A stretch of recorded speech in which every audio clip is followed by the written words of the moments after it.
I think when a mythical Zoan who is a divine creature awakens, they gain the ability to access some sort of portal of which they can pull from.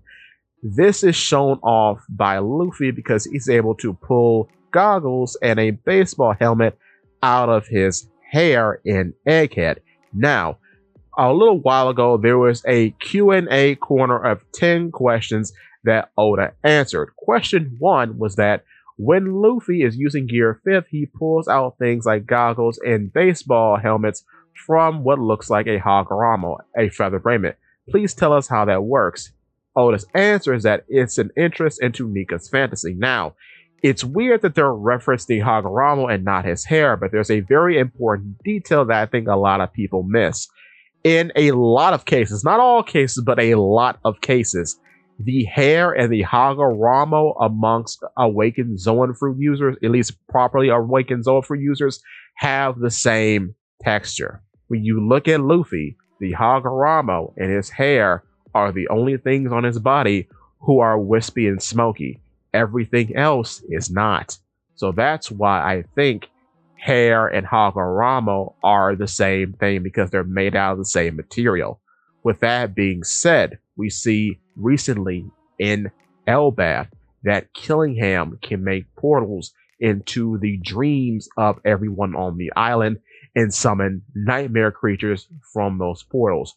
We also see that presumably Emu is the same as Luffy and Killingham, because they are able to make portals that can send people to different locations.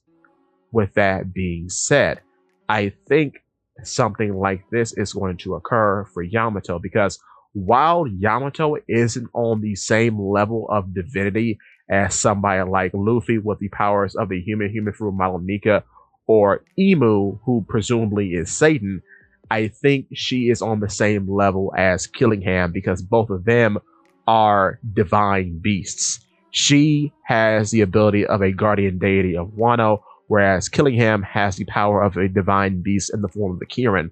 So it's likely that she is treated the same way as Killingham. Now, using her Hagoromo, what would she be able to pull out?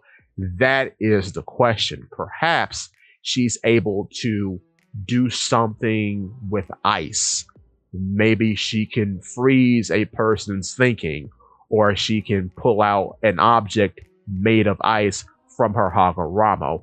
It's a little unclear as to how her fruit's going to be interpreted in One Piece, because there's no real good association between the mythology of her fruit and how it's being represented right now in the series. So we have to wait and see. I just wanted to put this out as a reminder, as to say, as these powers are developing, it's very likely that Yamato, with her mythical dog fruit, is going to be treated in the same way as Killingham and the rest of the divine mythical Zoans have been treated so far. But with that being said, give me your thoughts and tell your friends about Polypede Works.